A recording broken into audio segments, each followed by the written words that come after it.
د خاتم تعین وسې ورته وایي چې زما په نیکه کې ډېره زیاته سخا وه وایي مثال یې وښایه په خبره پوهېږئ صحبت او سخا او اثر باندې درته بیان کومه د خاتم تعین وسې ورته وایي زما د نیکه داسې دربار و چې د هغې 60 دروازې وې څو دروازې وې یو سوالګری به راغی او دغه یو سوالګری به په 60 دروازو باندې آمد کو په دې دروازه به راننوتو نو را به هغې خاتم تعین ته به یې وې سره کا نو یې دا وا څه شی غواړئ فلانې شي دا واخله په بله دروازه به واپس به هم هغه سوالګری لاړو په بله به راننوتو ورته وې د فلانې شی مې پکار دی دا واخله واپس به لاړو په بله دروازه به راننوتو وی په هغه 60 واڼو دروازو د دربار به چې یو سوالګری راغی او څه به یې غوښتل نو واپس به تش لاس نه ته یو څه به یې ورله ورکول داسې لویه سخا وه زما په نیکه مبارک کې د امام زین العابدین رضی الله عنه چې د شهدای کربلای معلا و د هغه شهادت په دوران کې باقي پاتې شوی او د عمر هم په هغه وخت کې ډېر زیات کم و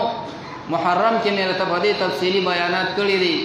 امام زین العابدین رضی الله تعالی عنه نوسې مبارک ورته څه فرمایي وی زمانہ ناجان زما نیکه د مدینې منورې والی او تاجدارو هغه داسې شاهي محل نه لره چې هغې کې 60 دروازې وې یوه دروازه زما د رسول الله علیه صلات وسلام د نیکه مبارک د دربار وه خو چې په هغې باندې به سوالګرې راغې او یو پیر وراننوته او د کریم آقا د سخاوندي سینې مبارکې او د زړه نه به یې سوال وکړه نو یې زما نیکه مبارک به ورله دومره څه ورکړ چې بیا به واپس بلې دروازې ته په راتلو باندې حاجت رانغې آقا مبارک کې داسې بې پایانه سخا وه 400 اوښانې په یو ځای باندې سوالګري له ورکړي دي 500 بیزې په یو ځای باندې دربار مصطفی ته به چې رالل ولې هغې ته دا پته نه وه د هغې عقیده د توحید نه وه چې د الله نه ولې نه غواړې راشه ډایرکټ د الله نه وغواړه او هغه صحابو ته د رسول الله مبارک د در فقیرانو ته هم دا پته وه چې موږ هغې الله ته ملاویږو نو په در د مصطفی به ورته رارسو لہذا در مصطفی له به راله قربان یا رسول الله سترګه مې بیماره ده مبارک به بې مسیحا لاس راکاږه الله به شفا ورکوله لاس مې مات دی څادر به یې ترې ورله تو کو بې مثله او بې مثاله لعاب به یې پرې ورله راکاږل الله به شفا ورکوله معززو سامعین کرامو د رسول الله علیه صلات وسلام دربار ته چې راځي هغې ته پته چې دا د الله داسې نازبین او نازولې هستي ده چې دی د خپل دربار نه بېنوا څوک نه پرېږدي عبدالله ابن عباس سے فرمایي وی زه ورځ رسول الله علیه صلات وسلام سره ناست وم او د هغه دربار مبارک ته یو سړی راغی چې قربان نیستي او غریبي راپسې داسې انښتې ده چې ډېر زیات یې خراب کړم په معاشره او په خاندان کې د سترګو د لګېدو پاتې نه شم دغه ټیم باندې د بني بکر قبیلې د غزا نه سره زر په مال غنیمت کې راغلي وو هغه د غویي د سر عمره وو رسول الله مبارک په خپله راپاڅېده او په هغه پهلوانو مټو بې مثاله لاسونو مبارکو باندې راوچت کړه او هغه ته یې داسې په سر کړه چې دا ټوله تمام تر تمامه سونه د ستا شوه زه 100 بچول یې په کار باندې راول او په خپل مصرف کې استعمال کا معززو سامعین کرامو دا د الله د حبیب مبارک شان دی بیا د هغه په امت کې د هغه د اولیاء او د صالحین او د صدیقین حالات وګوره حضرت بهاءالدین زکریا ملتانی رحمت الله علیه